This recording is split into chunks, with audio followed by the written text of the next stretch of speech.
Hi, everyone. Thank you all for joining us today in this beautiful room. If you can see through the window, we have a gorgeous view. And thanks to the Saltzman Institute team for their extremely hard work organizing this event. It's been eventful, but I mean, it's a fantastic event that we're absolutely thrilled to be pulling together. And so thank you, Ingrid, thank you, Olivia, thank you, Courtney, thank you to the whole team. And thank you to the presenting team. So Summer, Cam, well, actually I said I would use last name. So Dr. Lindsay, Dr. Séverine, Dr. Oksamytna, and I butchered it again. Say it again for me, please. Oksamytna. Oksamytna, and Dr. Gippert.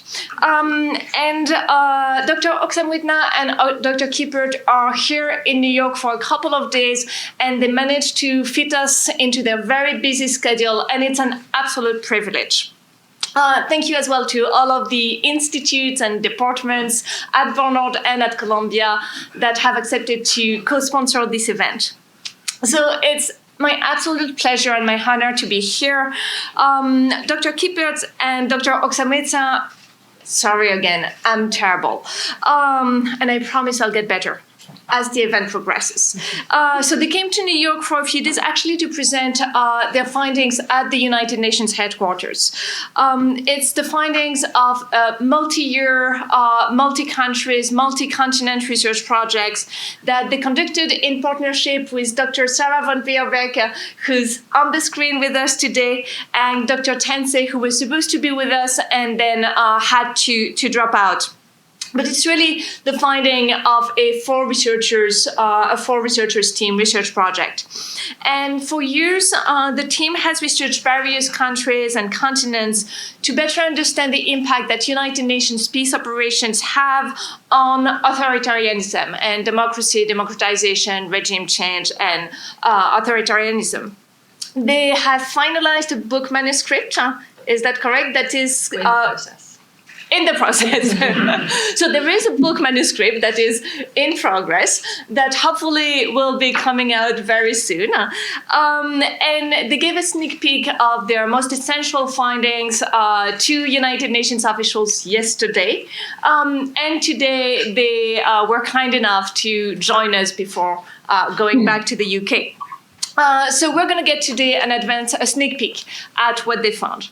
And the way we're going to spend our 2 hours together is that first I'm going to give them the floor. So Sarah, Birte, so the presenting team, all doctors and professors, will all give us a 45 minutes presentation on their research findings. And then we're going to have our 2 discussants who will help us get the discussion started with a couple of thoughts and especially a couple of questions to the research team. And then we're going to open the floor to Q&As with all of you. Okay, so I am introducing the speaking team right now.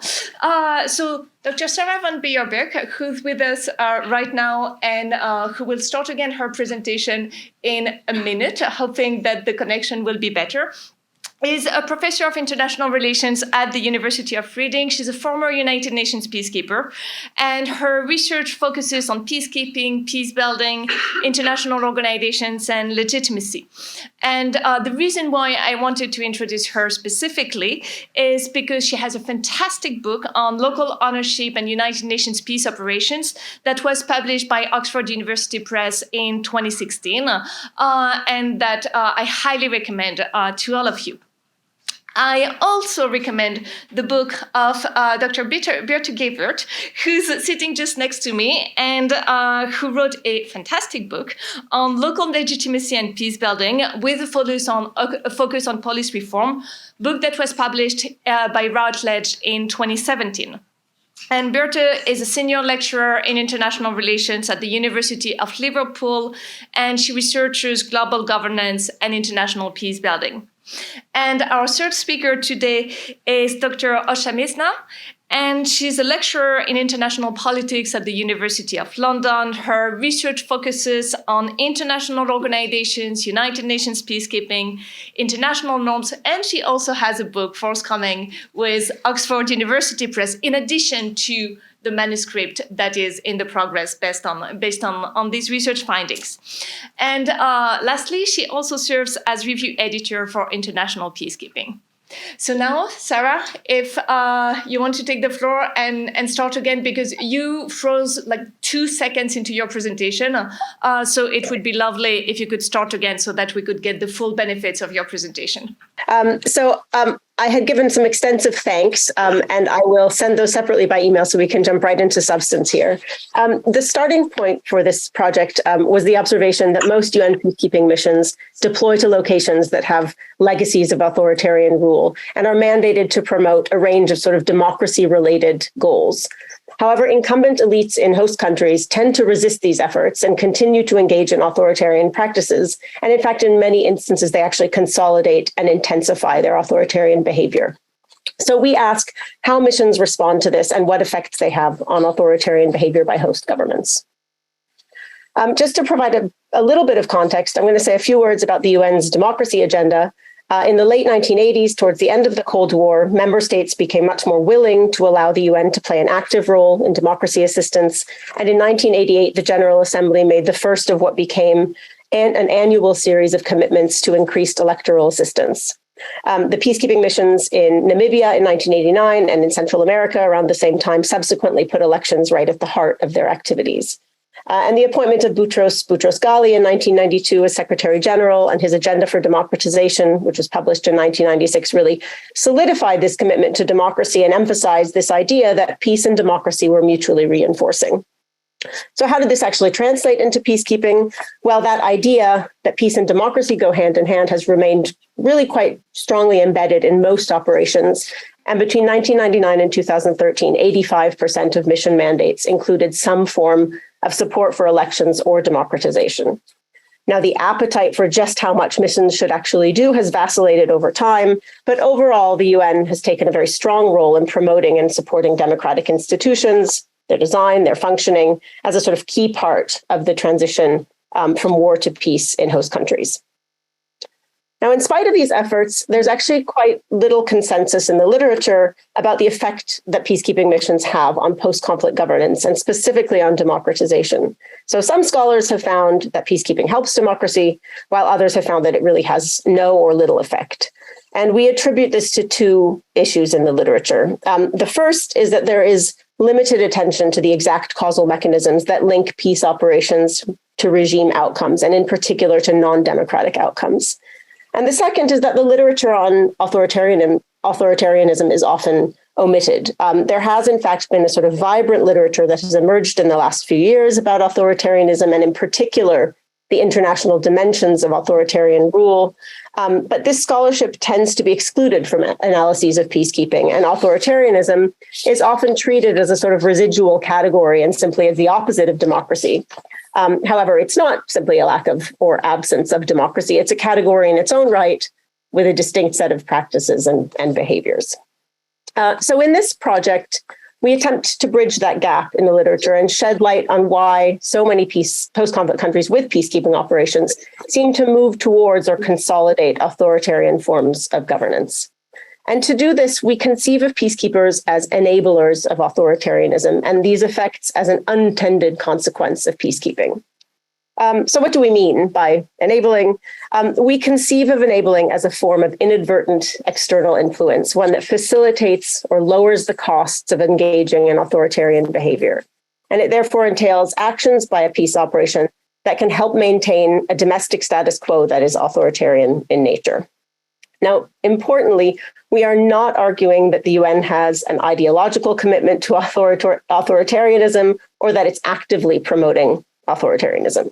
Nor are we arguing that without the UN's presence, host countries would sort of sail towards democratic outcomes, or that the UN is even the sole or even the main reason for authoritarian outcomes. In fact, in many countries, it's likely that they would have remained or become authoritarian anyway.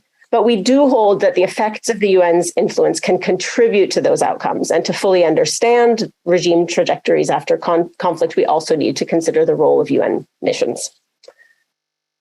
So we identify two mechanisms of enabling. The first is a material mechanism, and it entails enhancing incumbent capacity. Capacity building is at the heart of most contemporary peace operations.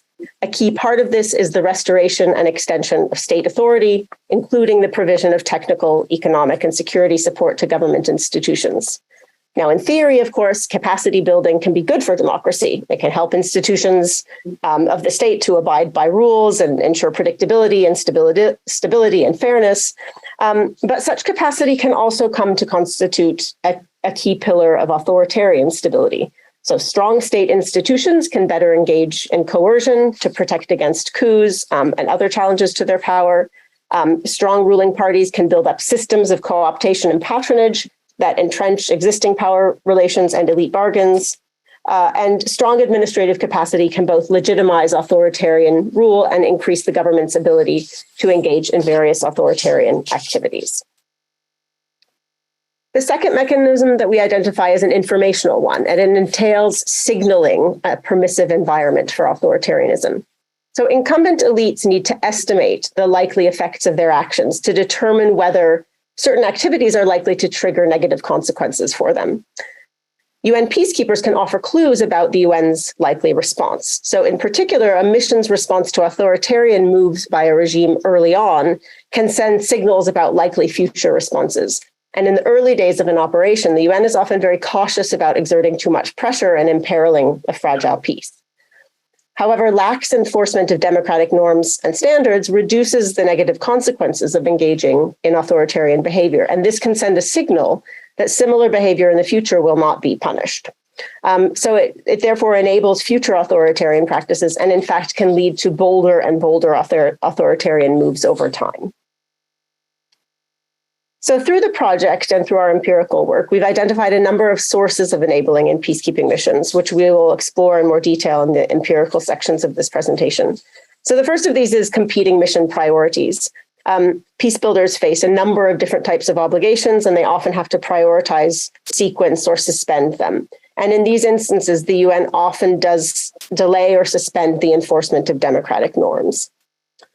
Second, though most missions are deployed under Chapter 7 and no longer formally require host state consent, few missions deploy without it. And even once they're in country, missions have to go to great lengths sometimes to maintain consent. So when that happens, they again will often refrain from exerting too much pressure for democratization. Third, missions are often under pressure to deliver concrete, measurable outputs in the short term and to demonstrate good value for money to the Security Council and member states and so on. But an emphasis on concrete outputs, particularly in the short term, can lead to a deprioritization of longer-term democratization goals. Fourth, missions need to balance between the interests and objectives of multiple entities, including the Security Council, the Secretariat, troop contributing countries, and others, which can again mean that democratization goals fall by the wayside. They also need to balance between the preferences of key partners, for example, groups of friends. And then finally, they have an overriding obligation to protect against threats to peace and security. So that will often take precedence in the context of a peacekeeping mission. So taken together, these factors mean that the costs of authoritarianism are reduced and incentives to engage in authoritarian practices such as repression, electoral fraud, and so on, are increased. So to investigate this, we conducted an in-depth comparison of 4 peacekeeping operations, Cambodia, Haiti, Congo, and Liberia. We selected these because they have varied timeframes, so they capture how this has operated over the course of sort of the post-Cold War peacekeeping era, I suppose. We also chose these cases because they offer different regime trajectories, although less different, I think, than we initially thought when we chose them. But that's the beauty of doing empirical work. We conducted our research through over 200 semi-structured interviews with current and former UN officials, including 8 SRSGs and 11 DSRSGs. We conducted fieldwork in Congo and in New York in January and February 2020. You can then imagine what happened after that. So we conducted the rest through extensive remote interviews. So I will leave it there. I'm going to hand over to Kseniya, who will present Cambodia, and you'll hear from me again a little bit later when I share the Congo findings. Okay, thank you very much, Sarah, for giving a very comprehensive overview of our theoretical framework. And now we got into juicy empirics. And the first case study is the UN mission in Cambodia. This particular mission was called the UN Transitional Authority in Cambodia, ANTAC, but it was not much of... Yeah, maybe. Yes, okay, sure. Is this better? Yeah. Okay, great. So it was called the UN Transitional Authority in Cambodia, but in reality, it was not much of an authority. It really relied quite heavily on the party that still controlled the state apparatus, Cambodia's People's Party, the CPP. It was a communist party that essentially controlled Cambodia's one-party state before the arrival of the peacekeepers. And when peacekeepers arrived, despite their mandate to monitor and control the work of the state, they figured out that they still had to cooperate quite closely and rely quite heavily on that particular party. And you can imagine that it, of course, entrenched them in power in certain ways. The mission also had a very short time frame for the organization of the elections. The mission was deployed in the spring of 1992, and in May 1993, it already had to organize the elections. And the organization of the elections was a monumental task. They had to register voters. They had to help political parties get their messages across. They had to organize civic education campaigns. And for all these reasons, paying attention to all the democratic improprieties that also happened during the preparations for the elections was sometimes difficult. There was a real risk of the peace process unraveling completely. The Khmer Rouge was one of the parties that initially joined the peace agreement, but then pulled out. And the violence and intimidation inflicted by the Khmer Rouge on the population was much greater than the violence and intimidation of the CPP. And, it kind of paled in comparison. And for this reason, the mission didn't always react very strongly to all the incidents of CPP's misbehavior. The mission also had an unclear mandate, and this might come as a surprise to people who know this particular mission, because it seems that in the Paris peace agreements, there was a very clear role outlined for the mission. But in practice, it was very unclear. And we were working with a private archive of a head of one of the units in the mission. And we could see the internal discussions about their mandate. For example, in the Information and Education Division, there was a subunit called Control. It was supposed to control the media environment to make sure it's fair to all the political parties, to make sure the CPP doesn't manipulate the media environment to its advantage.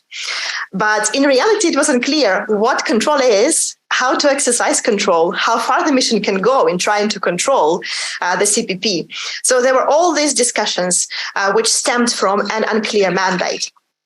There was a slow deployment, especially of civilian officials, especially in the crucial component, which was called civil administration, the component that was supposed to monitor and control the state. So those people took sometimes 6 months to arrive. And so there was also a lack of expertise because not all of them spoke Khmer.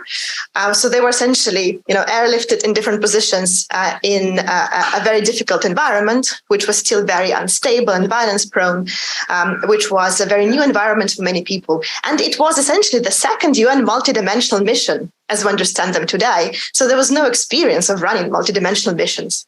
So there was a problem with expertise. There were also disagreements between components in the mission, especially between human rights and civil administration components. And we were interviewing one official from the Human Rights Division, and she was saying that her division uncovered illegal detention centers where the CPP was keeping its political opponents. And the civil administration component didn't want to investigate it. And human rights people were saying, of course, those people are bureaucrats. They don't want to rock the boat. And we think that all these conditions really unfortunately contributed to the situation in which the mission enabled some of the authoritarian practices in Cambodia. And I would like to focus more on signaling here, in terms of signaling and permissive environment for all these undemocratic practices. And I've already mentioned that there was a lot of political intimidation and repression by the ruling party. And the mission had an internal debate about how to respond. And ultimately, despite some very welcome mechanisms that they managed to institute, such as trying to do some human rights investigations, trying to advocate in private with the CPP, trying to establish the office of the special prosecutor to try and investigate the worst abuses. At the senior level, the head of the mission, the special representative of the Secretary General, the SRSG, you've already heard the acronym. So the SRSG didn't really speak very publicly and vocally about all these abuses. And then the elections happened, and it was a big surprise, because the party that stayed that hoped to stay in power and was really manipulating the political environment to stay in power came second. And in this situation, when Hun Sen Pak, their opponents, actually won the majority of the vote, the CPP, despite coming in the second place, didn't want to give up power.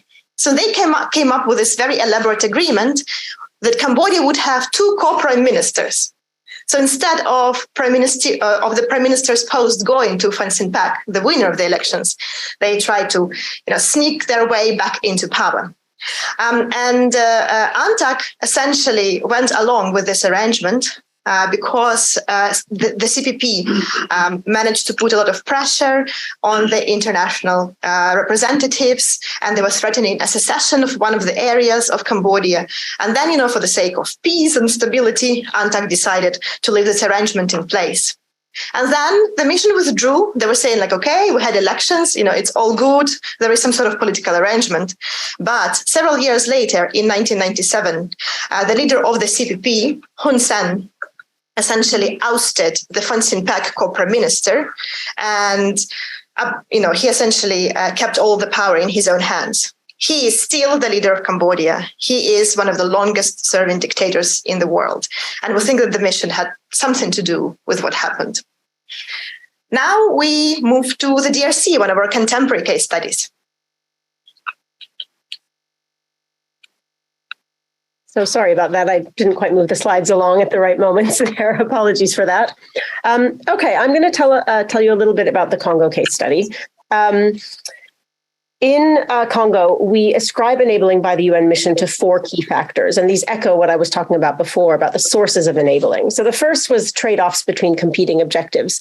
In particular, in Congo, the mission was deployed in a context of high insecurity, and despite actually some very significant strides in this area, insecurity has remained in some parts of the country. So maintaining the fragile security that does exist has been a top priority and has meant often that other tasks come second. Second, the maintenance of consent. Despite the government's inability to extend its authority throughout the territory, the government in Congo has often suggested that it wants the mission to leave. And the mission has therefore spent a good deal of time maintaining consent and has sometimes subjugated democratization to these efforts. Third, of course, consent is not enough, and the mission requires good or at least decent working relationships with the government to get things done. So the mission has had to spend considerable time on relationship building, meaning that it avoids pushing too hard on political reform. Fourth, MONUC and then MONUSCO, the mission in Congo, it's an expensive mission. It's been there for a long time, and it's under pressure to demonstrate results to member states, to the Congolese population, and so on. However, as mentioned before, focusing on concrete outputs, especially in the short term, can actually mean deprioritization of longer term democratization goals. So thanks to these four factors, we find evidence of enabling through both of the mechanisms that we've identified. So first, on capacity building of state institutions was at the heart of the mission's mandates. But the mission's efforts here contributed inadvertently to authoritarianism in two ways. First, by strengthening the presidency at the expense of other institutions, and second, by personalizing the presidency in Joseph Kabila. So first, the transitional government arrangements between 2003 and 2006 favored a strong presidency because it was seen as critical to political stability, to security, and to consent in advance of the post-conflict elections in 2006. Now, a strong presidency itself is not necessarily authoritarian. Lots of countries have them, and they're perfectly democratic. But the emphasis on it here came at the expense of other institutions, in particular Parliament. So in what was called the 1+4 arrangement, which included 1 president and 4 vice presidents during the transitional period, 2 of the 4 vice presidents were Kabila loyalists. And the international community did this by design to ensure that the president was protected from any major threats, because it was felt the country just simply couldn't stand another major political upheaval. At the same time, the transitional parliament was given considerably less authority than the executive. These arrangements, though not put in place by the mission itself, meant that the mission interacted to a much greater extent with the presidency and with other political institutions, the opposition, civil society, and so on. And it was very much focused on building relations with that office, which ultimately gave it greater capacity, visibility, and authority. Second, this emphasis on the presidency entailed support to Kabila specifically. Many of our interviewees noted that most key political decisions simply came down to him. So they felt they really needed to invest in him in particular if they wanted to get anything done. Now, ironically, after he was elected, Kabila started suggesting he wanted the mission to leave, and he became increasingly inaccessible to mission personnel. And so these efforts, if anything, intensified after 2006. But ultimately, what this meant is that the costs of authoritarian behavior were low for Kabila. Enabling through capacity building also targeted security institutions in the form of training, logistical support, and joint operations with the FARDC, which is the Congolese military, and the PNC, which is the Congolese police. And this had a number of unintended consequences. So first, the mission has undertaken numerous joint operations with the Congolese military, and it later established the Force Intervention Brigade, which was tasked with neutralizing non-state armed groups. Now, in principle, of course, there's nothing wrong with the mission doing this. Weak security forces may rightfully require assistance in warding off illegal challenges to state power. However, doing so also enabled the regime to repress legitimate political opponents. And our interviewees pointed out that supporting the government's attempts to extend its control was therefore tantamount to promoting authoritarianism. At the same time, the provision of security support freed up resources for Kabila to create parallel security structures, in particular the Republican Guard, which operated outside of normal chains of command and rules of engagement. Second, the UN's capacity building support to the FARDC and the PNC also enabled violations against the civilian population. The FARDC is widely acknowledged as the worst human rights abuser in the country, but the mission's argument was that joint operations and other forms of support enabled a degree of oversight over their activities that they otherwise wouldn't have. However, in reality, this really did little to counter abuses, and the Congolese armed forces were frequently able to circumvent these types of policies and maintain their repressive behaviors.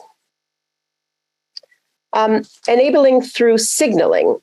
So turning to our second mechanism, the UN has created a permissive environment for authoritarian behavior through mild responses to electoral misconduct, repression, and the failure to implement governance reforms. I'll start with elections. So in 2006, MONUC demonstrated a tacit preference for Kabila to win the elections, even if officially it was neutral. Fears about a renewal of fighting and political turmoil meant that the UN was sort of keen on continuity. It was also worried that a win by Bemba, Jean-Pierre Bemba, Kabila's main opponent, would mean sort of starting from square one in terms of building up working relationships with the government. So even where Kabila's behavior was undemocratic, he was kind of a devil for the mission, and they avoided exerting too much pressure on him. So, when he engaged in heavy-handed or violent tactics during the campaign period, the UN the mission emphasized dialogue, the importance for all parties to uphold electoral standards and so on, but it didn't impose any kind of punitive measures on Kabila.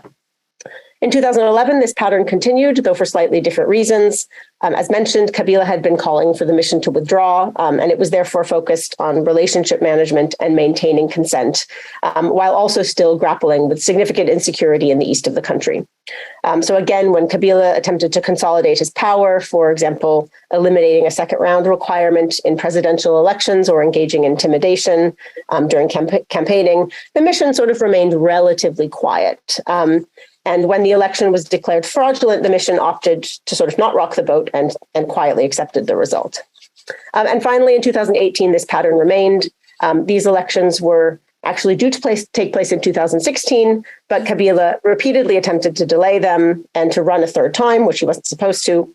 And he also tried to change the constitution to make this all happen. Now, the UN was less supportive of a Kabila win this time, but there were still poor relations between the mission and the government and insecurity in parts of the country. So, when protests against Kabila's attempts to delay the election were sort of violently repressed by the government, the mission sort of sought to document abuses and calm the situation, but it again never took any punitive measures against the regime. Kabila did finally agree to not stand in the elections, but instead his party made a deal. And the second place winner was installed in exchange for political posts. Interviewees in the mission admitted that this was not really reflective of the will of the people, but they also noted that the people had accepted the outcome, and therefore, who was the mission to sort of say this is not right? Some even sought to paint the elections as a success because they didn't turn violent or launch the country into any kind of renewed conflict. But again, this means that the mission was very much prioritizing stability above democracy. And in so doing, it was signaling to the regime, to the population, to political elites, to opposition candidates, that adherence to democratic standards was basically optional. And just finally and briefly, enabling through signaling was also visible when the mission refrained from confronting Kabila when he engaged in repressive behavior and failed to implement constitutionally mandated government reforms. Throughout his time in office, Kabila engaged in violent crackdowns on marginalized groups, political opponents, and the press. He failed for many years to implement decentralization plans and judicial reforms, which would have helped to diffuse power away from the executive. And he failed to hold sub-provincial elections. And in the face of all this behavior, the UN again remained quite quiet. So in this way, the UN's pattern of sort of upholding Kabila's increasingly authoritarian rule has remained steady during the time period that we look at. And it has done this with good reason. It has had concerns about political continuity, stability, security, consent, maintaining some kind of working relationship with the government. But again, we do see this as enabling the authoritarian consolidation that we see in Congo. I will now hand the floor over to Birte for Haiti. Thank you very much. I hope this is close enough. Birte, if you can just remind me when to click through your slides. Yes, I'll do that. That's fine. So like the other missions, Haiti faced a very particular environment, and some of the enabling conditions constrained the freedom of the mission to react in particular ways, sometimes in the ways it actually wanted to, when faced with illiberal and undemocratic behavior by political elites. So a very important one is the trade-off between competing objectives. In Haiti, that was always stability versus everything else. So MINUSTAH was the first stabilization mission the UN ever deployed in 2004, and stabilization, as most of the interviewees pointed out, was very much the priority. So whenever anything ran up against stability, it would become deprioritized and stability would rule. The second one was that state consent, as for most other UN peacekeeping missions, was very important. Given the very particular history of Haiti as the first Black Republic, sovereignty was always a very primary factor for the government. And although there was mostly not really a concern that the government would ask the mission to leave, it was still the card of sovereignty was usually held up quite highly and constrained what the mission could do. Haiti also, while having the peacekeeping mission in place, also had what we call the group of friends, the core group. And in that core group, we had the three dominant stakeholders in the country, the US, France, and Canada, as well as other international organizations. So we had the IMF, the World Bank, and the Organization of American States, and a number of key ambassadors, particularly from the Latin American countries. So MINUSTAH is a particular mission because Brazil, for the first time, played a leading role, as did Chile and Argentina and a number of other Latin American countries. So weighing the preferences between what the UN mission wanted to do and what the key partners in the core group wanted to do was a balancing act at points, because the head of the mission was also chairing the core group, but he was very aware at which points he was speaking in his role as chair of the core group versus in his role as chair of the mission. And that balancing act became difficult at points. And then fourthly, and this is a domestic factor rather than an international one, violence plays a strategic role in Haiti. It is not just a symptom of a weak state, but especially throughout electoral periods, political elites can mobilize political violence through gangs, but also through loyalists and followers to put pressure on the government, to put pressure on the UN. And that has happened throughout every single election, where violence would be put on, stability would be threatened in order to gain accommodation by the UN and in order to gain results that were not in fact attained through the ballot box. Capacity building in Haiti happened primarily through the police. Until 2015, Haiti didn't actually have an army. So MINUSTAH worked primarily with the police, and stability, or bringing stability, was very much envisioned through building up the capacity of the Haitian National Police. So one problem we have is that because of the focus on numbers and capacity of the police, there was very little attention paid, and only very late, to building accountability of the police. In a country that has very little history and only a very recent and turbulent history of actually having a civilian police, and very little professional culture, particularly when it comes to human rights or democratic policing principles, that was a real problem. So there were three unintended consequences of this capacity building. So by prioritizing capacity over the accountability, this internal accountability mechanism, as well as external oversight of the police, we've seen an excessive use of violence within the police and continued abuse of human rights. The second one is the failure to de-link politics and policing. So this intimate link between the political leadership and the police leadership was maintained, and there was no proper institutionalization of an independence. This has made it successively harder to insulate the police from political influence, and particularly when President Martelly and President Moïse came into office in 2011 and then in 2016, we've seen a real corruption of the police and abuse of the police as a mechanism of power for the executive. And then finally, there's been a subordination of justice reform. So although there was a recognition that rule of law should be integrated, so there should be support to the police, to the justice, and to the penitentiary system, the amount of resources put towards the police far exceeded that of the judiciary and the penitentiary system. And also, it was very much acknowledged within MINUSTAH that because police capacity was going to put police officers on the streets, that was supposed to be the priority. The problem was that this encouraged the Haitian National Police to basically, rather than arrest suspected criminals, to seek to engage in a firefight and shoot them. Because for them, actually arresting them and putting them through the judiciary was tantamount to releasing them, because they knew the judiciary was so weak and so corrupt that the perpetrators would literally be out on the streets. So we've seen excessive amount of violence, including extrajudicial executions, as an alternative means of justice perpetrated by the police.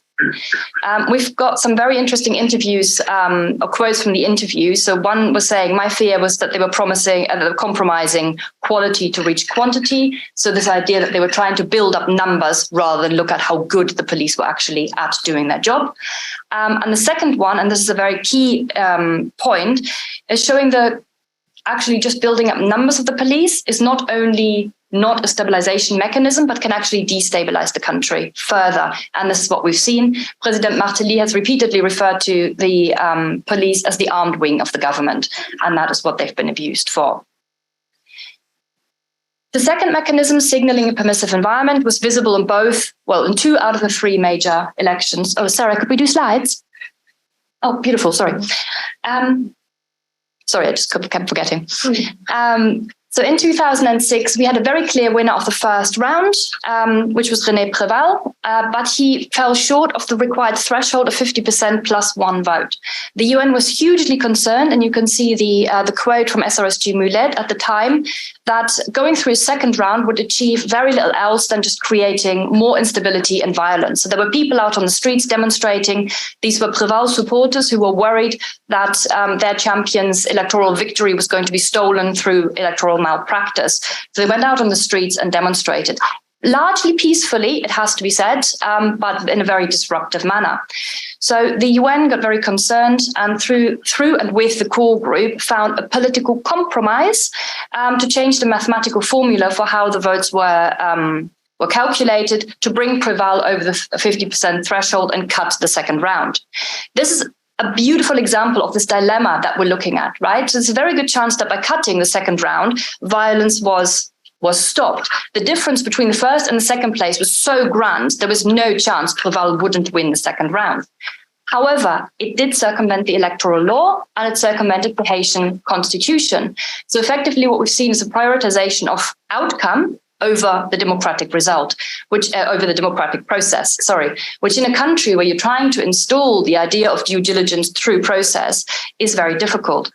It also showed, coming back to the strategic role of violence, that the UN will react if enough pressure is put on it through violence on the streets.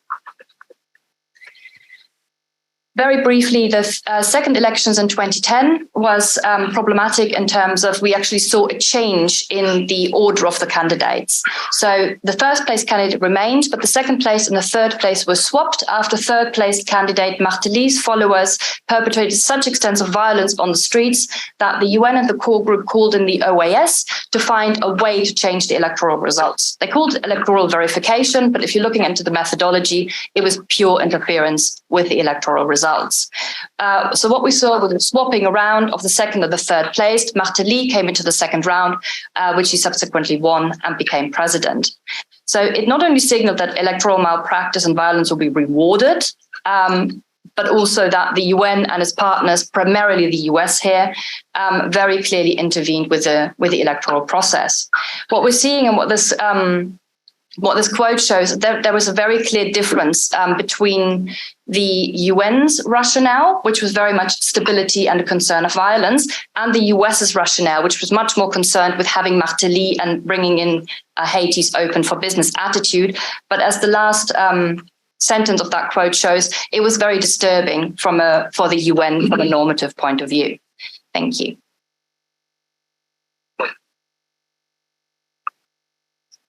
Yes, so our next case study is Liberia, the UN mission there, UNMIL. And we initially selected this mission as a successful case study, as a case study where we would expect to see no enabling of authoritarianism. And indeed, there was no enabling of authoritarianism, because at no point did Liberia slid into authoritarian forms of governance. At the same time, it is an imperfect democracy. And if we're looking at non-democratic practices, there were some in Liberia. And even in our successful case, we found some mechanisms through which the mission didn't mitigate risks of enabling non-democratic practices, or didn't engage as forcefully as they could when they encountered some of those practices. And the enabling conditions in this case were very different. Actually, unlike the DRC and in part Haiti, we could see that the mission and the host government worked very closely together. There was a very friendly relationship with the Liberian leadership. And one of our interviews was saying how the head of the mission would go to the house of the president and they would bake cakes together. And it was a very effective relationship for delivering messages in private.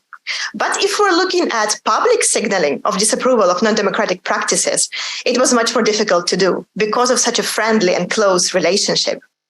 What contributed to this cautiousness was the stature of the president of Liberia, of Ellen Johnson Sirleaf. She was the first elected head of state in Africa. She is the Nobel Peace Prize recipient. She worked for UNDP, for the World Bank. She's really an expert in governance. And one of our interviews was saying, how do you criticize a superstar? So whatever small non-democratic practices were present became quite difficult to criticize. Liberia also has a centralized political system. The office of the president is really where most of the power is concentrated. This is how their constitution is set up. This is how their political system functions. But for engagement by peacekeepers, it presented certain problems. And then a very UN internal factor was the fact that Monrovia was a very desirable duty station. Many UN officials wanted to work in Liberia. And the later stages of the mission coincided with a general downsizing of peacekeeping. So there were not so many other missions to go to. And many officials wanted to stay in Liberia. And this might have contributed to some reluctance to push forward on some essential reforms. So for the next slide, I'm going to look at capacity building of state institutions. And I've already mentioned how central the presidency is in Liberia. And of course, most of capacity building efforts of the mission concentrated on the presidency, to the detriment of some other institutions of power and some other levels of power, such as the local level or the parliament. And working with the parliament presented very specific problems in the case of Liberia. There were some quite notorious former warlords who became parliamentarians. And for various reasons, the mission was quite cautious in engaging with them. And here we have a picture of Prince Johnson, who is a former warlord, and he became a member of the Liberian Senate. And he was involved in torture and killing of the former president of Liberia. So a notorious figure. And some UN officials were saying that they were trying to avoid visiting the parliament, not to encounter some of these notorious figures in the corridor. But it's very difficult to build the capacity of the parliament while officials don't want to engage with those people. And for this reason, they might not have strengthened the parliament to play a prominent role as a check on the executive power. And when UN officials wanted to influence the parliament, they sometimes went through the president. They were just saying, like, if we want things to happen in the parliament, we would go to Ellen Johnson Sirleaf, which I think is quite problematic from the checks and balances perspective. There was also no urgency attached to the organization of the local elections, which could have also been a check on the centralized executive power. And in general, the decentralization remained quite shallow. In terms of capacity building of security institutions, like in Haiti, there was a great emphasis on training sufficient numbers of police officers, because, of course, they had to maintain security. But in terms of oversight, especially democratic oversight by the parliament, those systems remained weak. Police remained politicized. Most senior appointments for the police force were made by the president, and she did appoint loyalists to those positions. So we think when the mission then supports the police force, which is led by presidential loyalists, it's also a dangerous precedent in terms of checks and balances. Not all armed units were a part of the security sector reform process. The president retained her own executive protection service, and those people were essentially outside of any reform processes and very loyal to her personally. And they were quite abusive, and they were reckless drivers. They would, throw people out of their way. And it sent a very bad signal in terms of state-society relations. And the mission didn't do anything in terms of trying to include them into the formal security sector reform process. At the insistence of the UN, there was a huge emphasis on training armed police. And there were, again, internal disagreements within the mission. Some police commissioners wanted to introduce more community policing, but the US was saying that we really need armed police who would be able to control disturbances, but still building such capacity without strong oversight presents risks. And there were also incidents during co-deployments with the national police. Here we see an article about how 2 journalists were beaten by police and UN peacekeepers. So in this case, UN peacekeepers directly supplemented coercive capacity of the state. Now, in terms of signaling and in terms of elections, in general, the elections in Liberia were free and fair. There were minor irregularities, like the use of public buildings and vehicles for campaigning by the ruling party. There was also some pre-electoral violence, which was the result of unprofessionalism, not necessarily repression, but still it affected the campaign environment. And there were some localized irregularities in Grand Gade. But the mission congratulated Liberians on the elections as if none of that happened. And this, I think, was a problematic signal. There were some restrictions on freedom of speech as well. There were some cases when radio stations critical of the government were shut down by the police. And there was not much appetite for truth and reconciliation, because the Truth and Reconciliation Committee named Ellen Johnson Sirleaf as one of the people who should be barred from public service because of association with warlords. And the mission was not very critical of all those behaviors, which we think is a form of enabling. And now we conclude. Thank you. That easy task falls to me. 4 years of work. So What we're trying to do at the moment is pulling everything together, and this is very much, as Séverine said, a sneak preview into our overall findings. Because we've chosen very different cases from also very different time periods, we're looking for patterns that hold across them.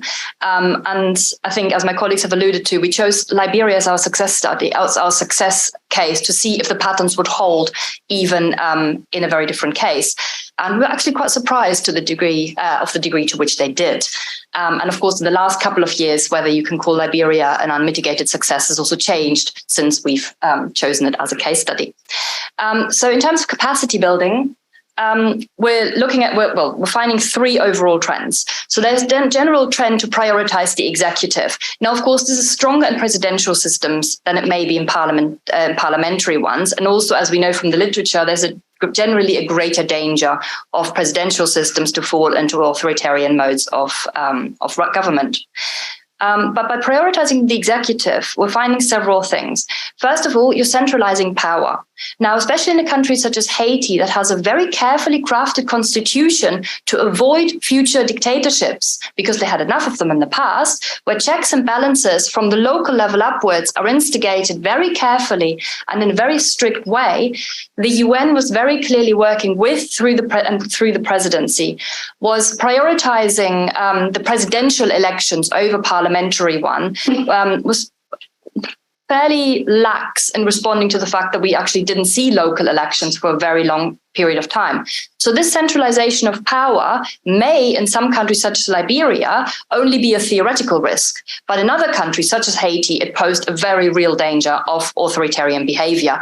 And this is exactly where we're showing our concept of enabling. It doesn't mean it leads to authoritarian outcomes, but we're showing the risk that is present. And in many countries, that risk will be snapped up and actually turn into authoritarian behavior. Another problem was that centralizing and prioritizing the executive weakens the trust of the opposition. The UN, of course, always has this problem of working with incumbents versus working with the opposition. But we have seen in many countries that it has weakened the trust of the opposition in actually working with the UN and calling into question the impartial nature of the deployment. And it very much creates power imbalances in the country. And again, that is a very easy route into authoritarian behavior. The second point is, and this is related, the very active deprioritization of parliaments.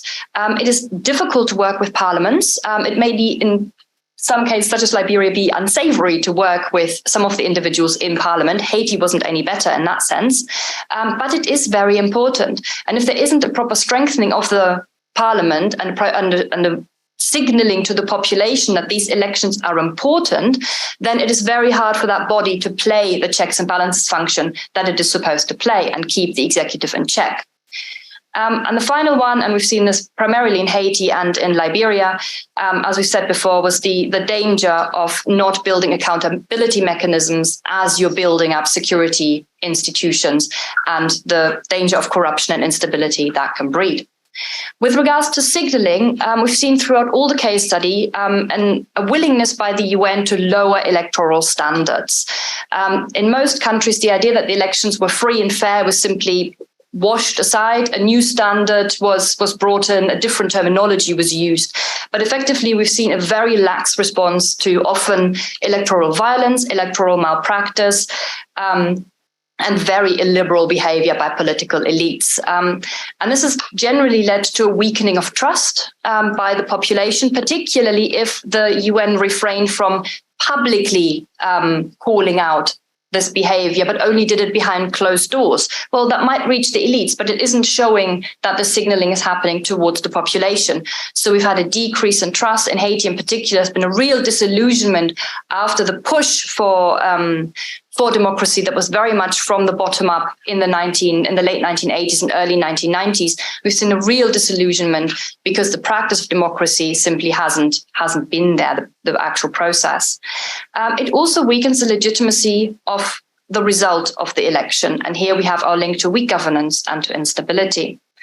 And finally, if we're prioritizing the result over the process, we also have this problem that it is very difficult to show a benefit of of democracy to a population that is not used to having a stake, that it wants to actually have their voices heard. And if we then see a difference between the result that comes out at the ballot box and the result that is then in the end proclaimed, as we've seen throughout our case studies, that really weakens this trust and this link between the state and the society that after conflict is so important and so difficult to rebuild.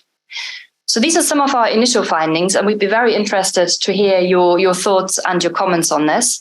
And I'm looking forward to our comments. Thank you.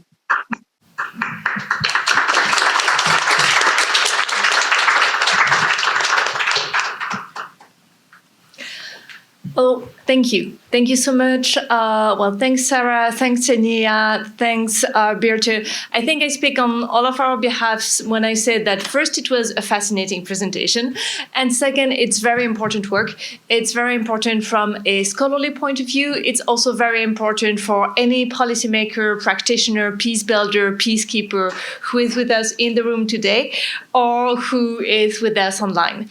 And so we're going to get the discussion going. And to get the discussion going, we're privileged to have two of our new Saltzman Institute affiliates with us today. So we have Cam and Summer with us. Cam, should I introduce you first and you get us started and then I introduce Summer and she gets... Okay, so Cam Silver is a term assistant professor in the political science department at Barnard College, Columbia University. So he's in my department. We stole him from West Point. And he researches genocide, foreign policy, popular culture as a social activist tool, and queer studies. And he has worked extensively on some of the case studies that we heard about today. Okay, this is really interesting work. I want to look at three points that really stand out, I think. Point one is the UN Security Council membership, because it seems at times that the UN has a delicate, unbalanced act with being neutral, because a lot of the Security Council members have different interests, they have different goals. The second point is the bureaucracy issue within the UN that makes streamlining some of these goals more complicated, because there might be competing in interests within the various bureaucracies.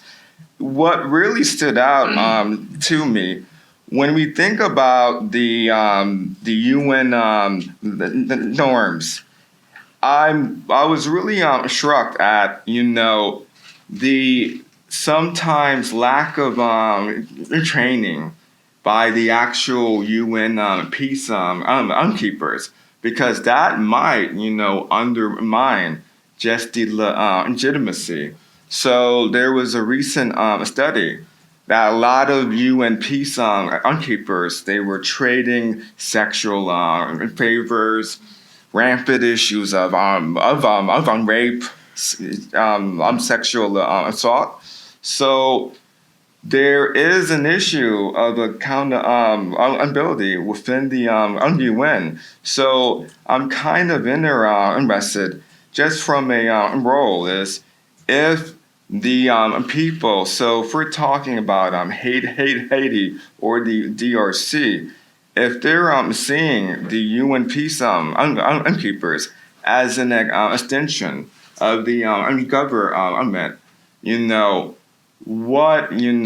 how will the UN be able to stay neutral and really accomplish their goals? And also, where the UN peacekeeping forces are coming from too.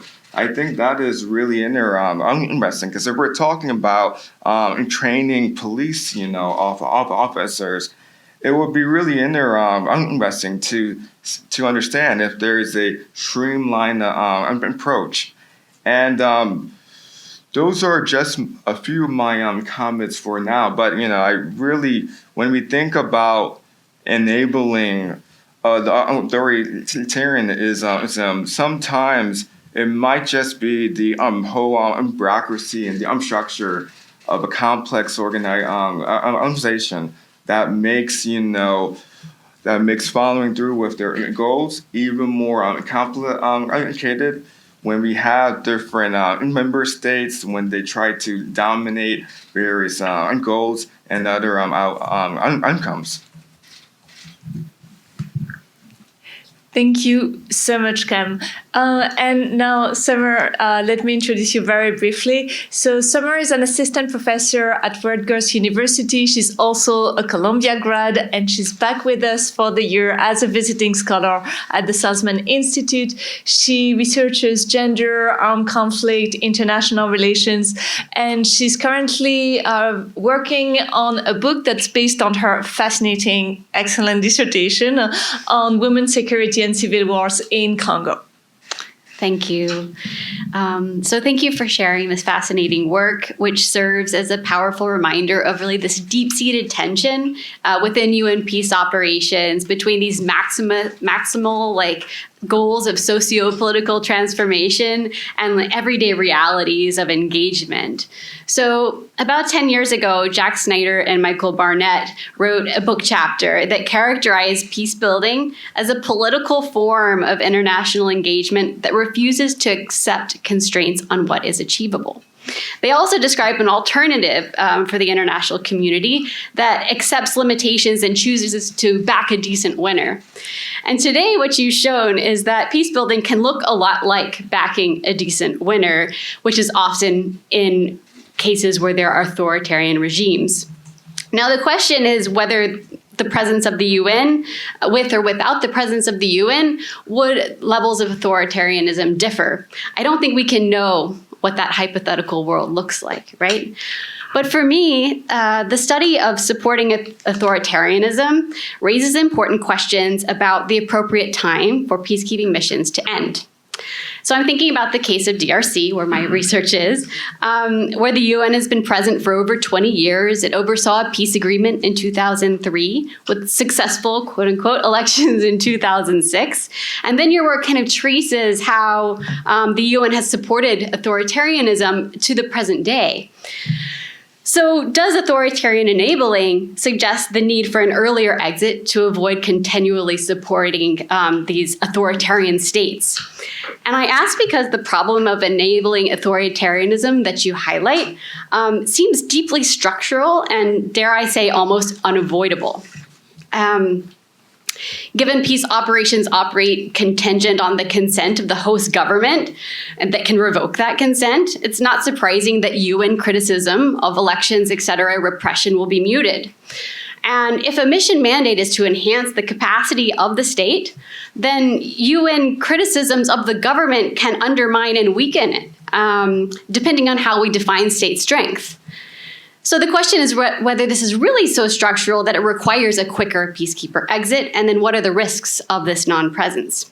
One more question line of thinking is about legitimacy. So your work highlights the consideration that the UN's presence gives extra legitimacy. That's at least how I was reading it, extra legitimacy, and what you're talking about signaling permissiveness.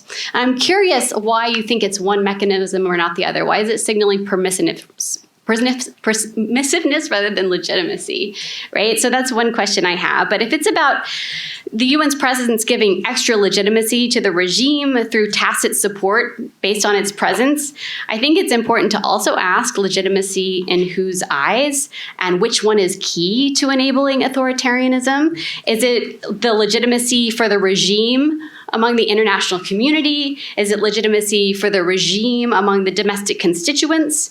Is it both? And then what happens when these start moving in different directions, right? So I'm thinking about the recent protests against the UN and Democratic Republic of Congo, which of course is also carried out in other places that happened this summer. And the protesters don't see the UN as legitimate and are protesting the UN's role in kind of doing this enabling authoritarianism that you're describing, and enabling these repressive conditions to continue. So when the UN lacks legitimacy among domestic populations, do the processes of authoritarian enabling end? Because you would think you would need those domestic constituents to think of the UN as providing legitimacy, right? And given your research, is there any way to interpret this recent UN, to interpret this domestic resistance against UN presence as an end to this authoritarian enabling, somewhat in a positive way, and perhaps as a democratic success? Thank you so much, Summer. So why don't we open the floor to Q&As and maybe take a first round, and then the presenters can respond to questions from the audience and from Cam and Summer together? Sounds good to all of you? Sounds good. So if anyone would like to ask any questions, please raise your hand. Yes, in the front. Yeah, thank you, Professor Silver. I think you brought up quite amazing points about the human rights abuse of some of the UN peacekeepers. I grew up in refugee camp. I'm grateful that there are good people there, but not saying that that's always the case. There was a study published by Human Rights Watch arguing all the way around. UN peacekeeper has been in some ways being a hand of the regime. And there was another study, again published, arguing that most of the UN peacekeepers are now Chinese military, right? China contributes more UN peacekeeper than any other country. And I would just like to see, there has been this kind of, the sentiments of delegitimation of UN peacekeepers, but also there has been this powerful force using UN peacekeeper as a way to get their political power. How do you see this leading? What's the future of the United Nations as an organization, but also, how would you say this will, lead the legitimation of the United Peacekeepers?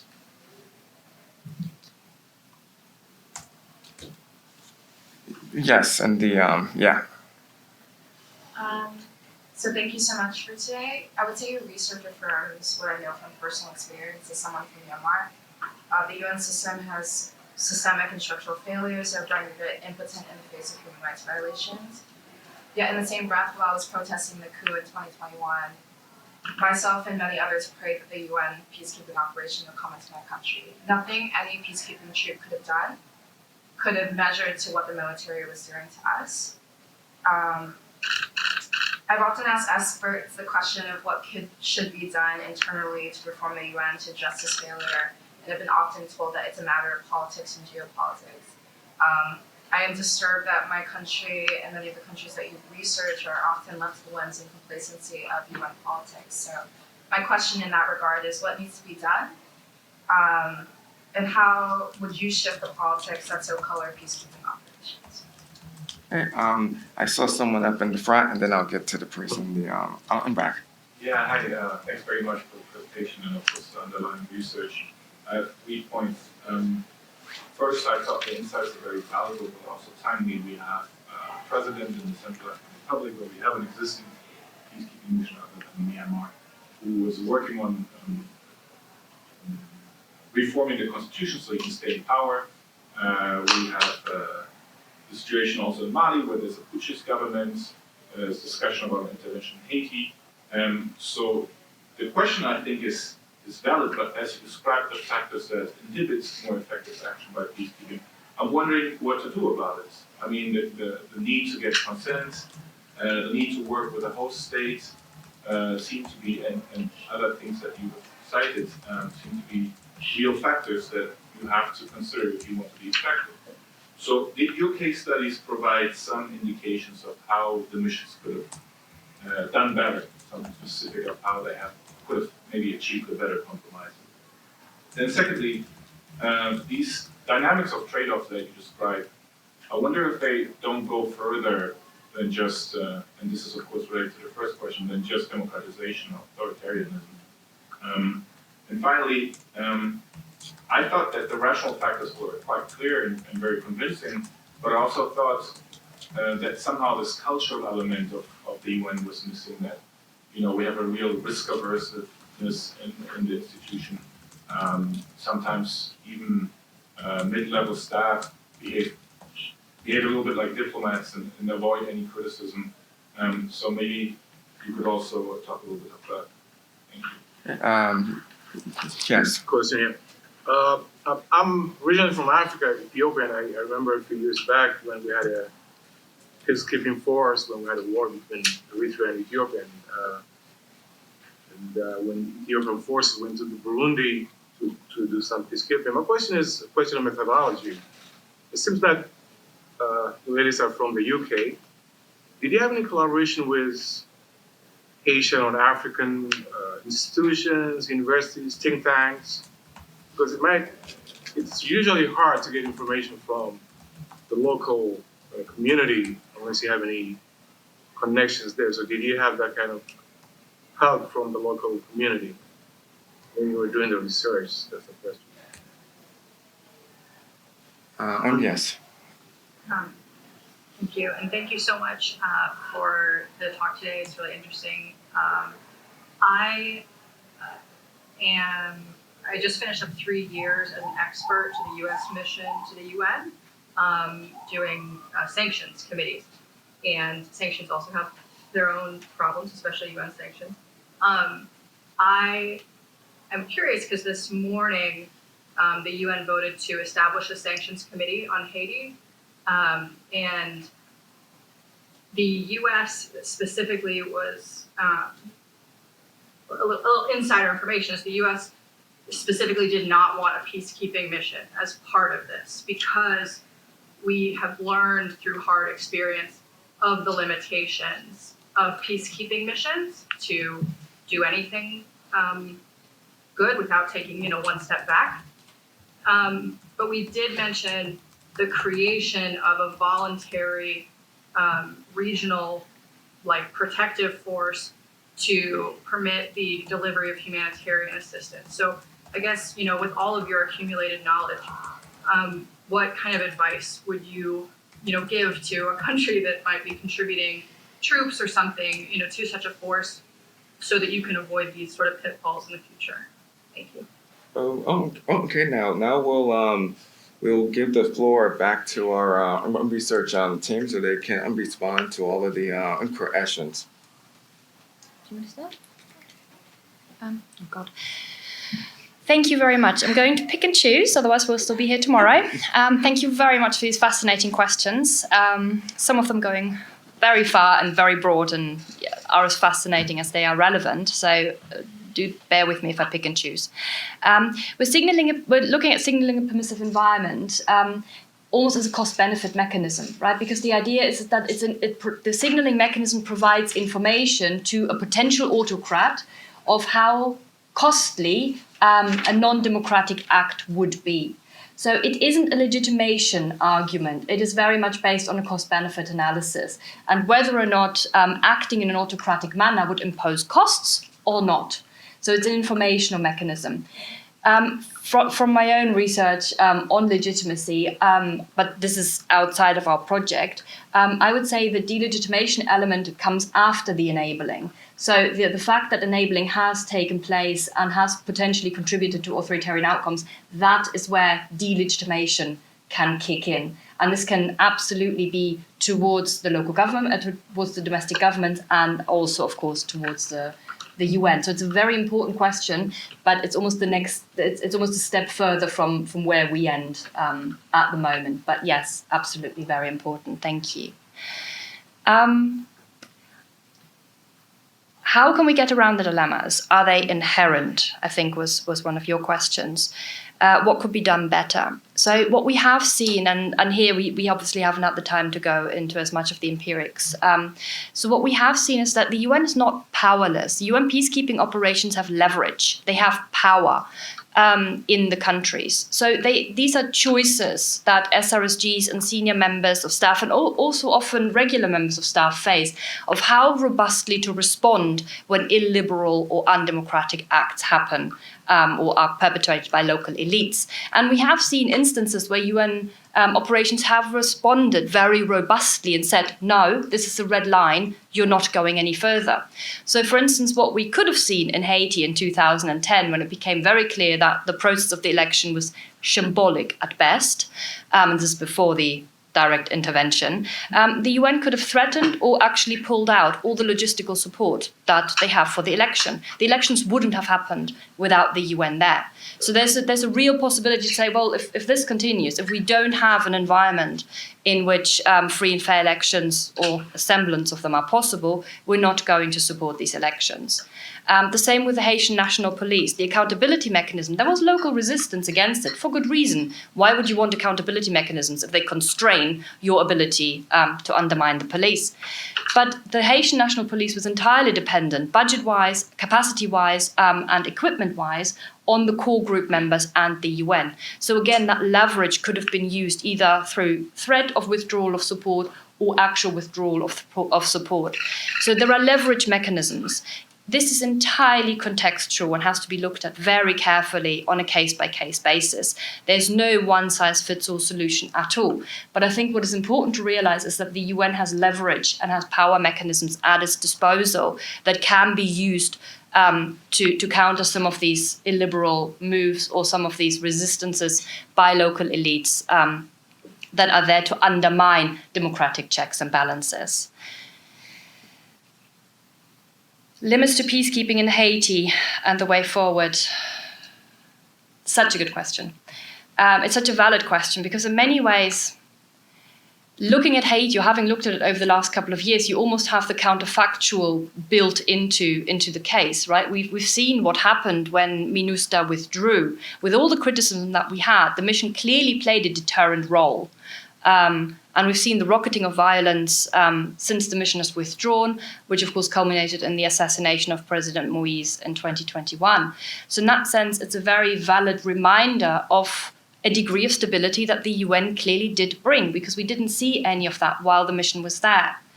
But equally, we also see that within a very short period of time, the institutional changes, reforms that the UN has been working on really since 1994, creating the police, reforming the police, working with the police, went out of the window faster than we would have liked to see. Equally, on the other hand, I have a number of interviewees who said actually in 2018 and 2019, it was in many degrees the police that kept things together. They didn't choose a side of the people protesting the government or of the government. They acted in their role and within their mandate and helped to at points de-escalate the situation.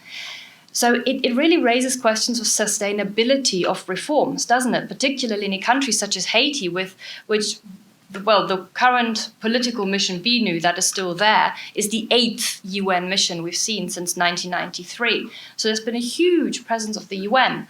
It is too simple to say there hasn't been an effect, but I think the rocking instability definitely shows that it hasn't been the effect that was hoped for. And whether yet another intervention, military or otherwise, is the solution forward, I think we need to look into the problems. What has not been done correctly, and then how far is the UN able to overcome some of these constraints, some of which I would agree are structural.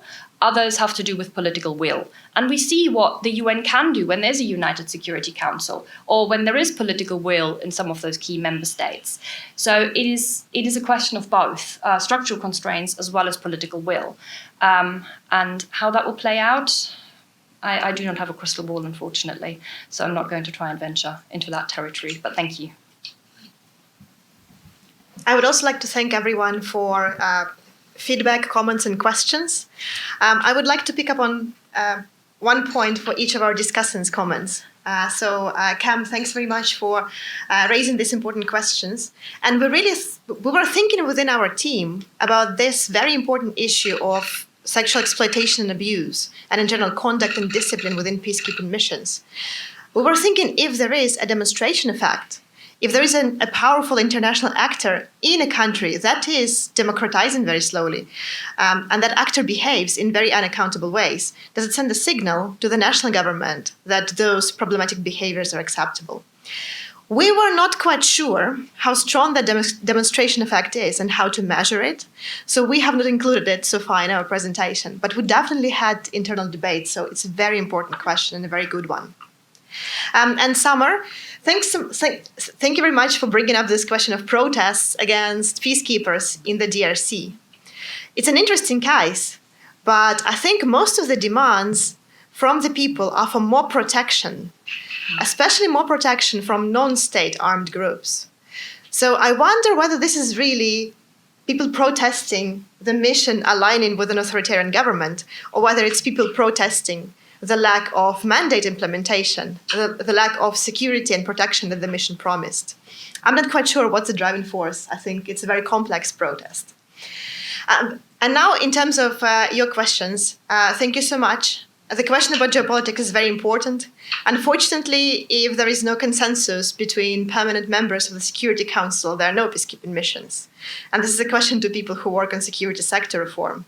We're now in quite a depressing moment in history when we don't know whether the UN survives in its current form, considering the systemic crisis. In terms of the role of China, I think it's quite an overstatement to say that China is really the leading troop contributor. It is the biggest troop contributor among the permanent member states, but the bar is pretty low. Permanent member states barely contribute. Chinese peacekeepers are mostly present in South Sudan, but also in Liberia, there were some police trainers. And actually, I was asking this question. When you see Chinese police officers train Liberian police officers, do you think there are some norms that are being transmitted that are not entirely democratic? But most police commissioners were saying that Chinese peacekeepers implement the mandate. You know, they deliver the human rights training, they deliver the curriculum that has been designed by the UN. So most people didn't see any problems with that. An interesting question was also about methodology, and a very important one. So when Sarah and I were conducting field work in Kinshasa in the DRC, we interviewed civil society organizations. We interviewed Lucha, we interviewed the Catholic Church about their perceptions of the mission, which was very, very informative for our research. When we switched to online interviews, it was very difficult to interview local civil society activists in Haiti or Liberia. So unfortunately, that element we couldn't carry out because of the pandemic. But we recognize that it's very, very important to talk to a variety of stakeholders. And then I think an interesting question about the role of mid-level officials in peacekeeping missions was also something we were thinking about a lot. And in terms of criticizing host country counterparts, it can be difficult for mid-level officials. In the DRC, with 2018 elections, there was a sort of diktat from the head of the mission saying that nobody comments on the elections except for the SRSG. So mid-level officials didn't even have that space to express their opinions. But of course, if the situation is different, if it's more benign, if there is more political space, it's interesting why mid-level officials do not always engage in a more forceful manner to promote the norms which are inherent in their mandate. Great questions and great feedback. Sarah, would you like to add anything? Yeah, I mean, I think you guys have given some fairly comprehensive answers. I may just add a couple of points, but first, just to say thanks to the audience members for some excellent questions. I've also been having a look at some of the questions in the chat, so I may manage to get a few birds with one stone here. I suppose a lot of this, well, first I'll start with the question about the UN bureaucracy, because we do have a sort of side paper that we've been looking at exactly this. So that's a really great question about how those kind of internal considerations make a difference here. And as my colleagues have already pointed out, of course, there are choices involved here. The UN is not simply powerless. There is leverage. It doesn't always use that leverage very well. But I think there is actually a positive here, which is that within a mission, you will have competing interests about how to respond to these types of behavior. The human rights section in most missions is much more what you might want to call activist, and is always pushing for more robust responses to this kind of behavior. Whereas the political affairs section, and I can say this from experience because I worked in the MONUC political affairs section, tends to take a much more conciliatory line, and it's much more about maintaining that status quo and keeping things steady and continuous. Now, that on the one hand can cause a lot of tension in a mission, but it can also be used to its advantage. As long as these things are clear, you can sort of have a kind of good cop, bad cop, if you like, to send strong messages and to turn around the signaling, but also not to lose the progress that's been made and the working relationships that have been established. And I would say that could actually be extended to external partners as well. So there were moments in Congo surrounding the kind of lead up to the 2018 elections, where some of the member states present there were actually quite forceful in their condemnations of what the regime was doing in terms of repressing protesters in the streets and things like this, which allowed the mission to take this more conciliatory line, because the mission needed to take a more conciliatory line. Now, a lot of people said, what is the UN doing? Why is it not speaking up here? But in a sense, there was a good reason for that. Now, of course, that requires really good coordination, really good communication between partners. But I would say that one thing we don't want to do is kind of make an entirely critical kind of set of findings here about the UN and say peacekeeping is awful, and it's even making things worse, and it's spawning all these dictatorships around the world. I don't think that's where we're going with this, but I think there needs to be much more careful attention to how different actors can work together to potentially mitigate some of these effects. They won't be eliminated completely, but they may be something we can mitigate. And that will, going back to how I started, will require looking closely internally at the dynamics and the constraints and the opportunities and the incentives that exist within the organization, not just outside of the organization. But I will leave it there since the other responses were already so full. Have online questions. So some online questions. Yes, and we first start with a question from Mark Miller, who is an analyst with the UK government. To what extent is enabling really unintentional if the United Nations and states that sponsor it are systematically biased towards maintaining the status quo? Are the actions you describe rational when viewed through that intent? Is portraying that as unintentional accurate, or at least does it let the system itself off the hook? Do you want me to continue? Yeah. Our second question. Can you use the microphone if they're not picking it up? That's why we need to push that share video. No problem. All right. Thanks. Our second question is from Jessica Nash. What are your suggestions for allowing the United Nations to be able to work effectively within a country and calling out human rights violations, for example, but still being allowed by the host country to operate? How should the UN peacekeeping operation operate differently? And finally, we have a question from Yanni Tiziglanis. Do you think whistleblowers can help with transparency and accountability of any regime, regardless of whether we call it authoritarian, totalitarian, or democratic? Can technology, for example, a WikiLeaks type of project, help in that direction? And finally, we have a question from Alvaro Mayayo from Global Codes Research Group at the Blanquerna Ramon Llull University Barcelona. Which are the red lines of authoritarian states that the UN peacekeeping mission should not accept? How should UN peacekeeping missions respond when these red lines are breached?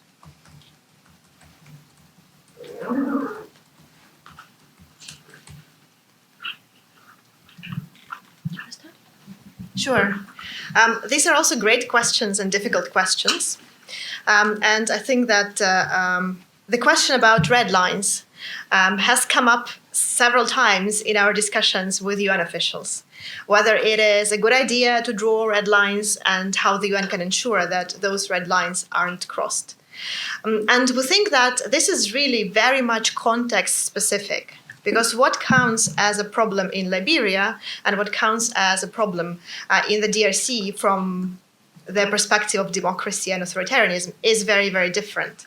Like if one journalist is beaten in Liberia, it signals a problematic downgrading of democratic freedoms. But in the DRC, unfortunately, terrible violations have been taken place without attracting similar reactions from the peacekeeping mission. So I think that those red lines are very, very political. And it's really up to the mission leadership in cooperation with various actors to try and draw those red lines.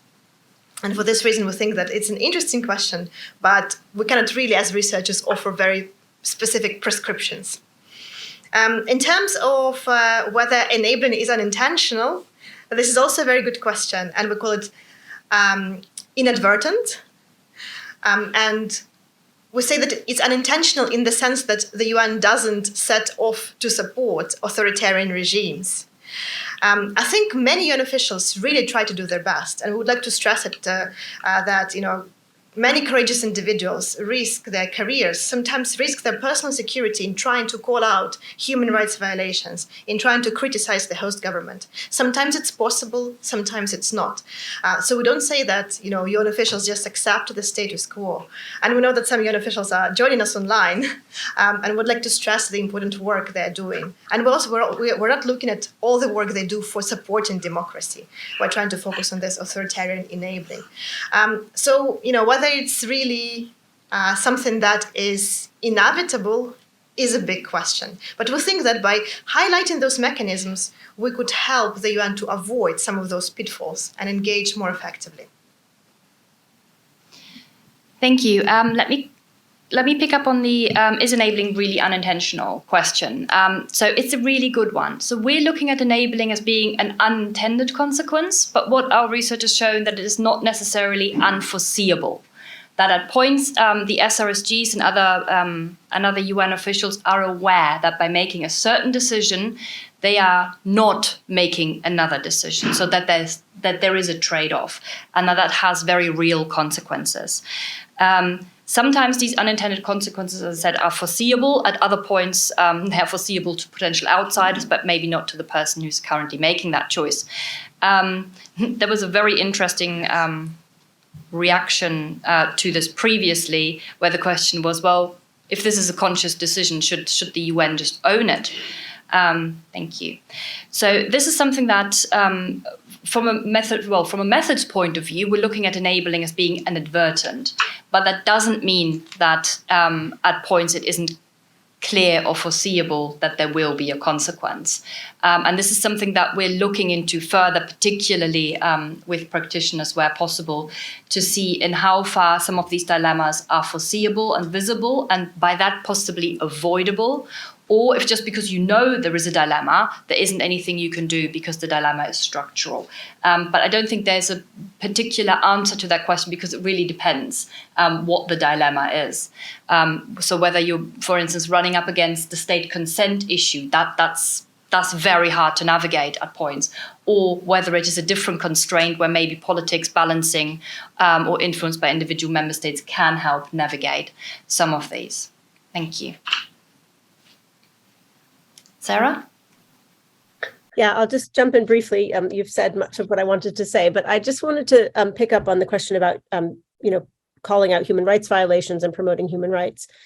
This really is one of the core dilemmas and difficult choices that peacekeeping operations have to make. And I've recently spoken to a former senior official of a number of peacekeeping operations, and he sort of said, why don't we have something where we go in and sort of say, let's let the head of human rights call things out, brutally, honestly, and get PNG'd, thrown out of the country over and over, and get a new one in, and let that one be PNG'd, and get another one in and let that one be PNG'd. Now, the UN doesn't like to do that.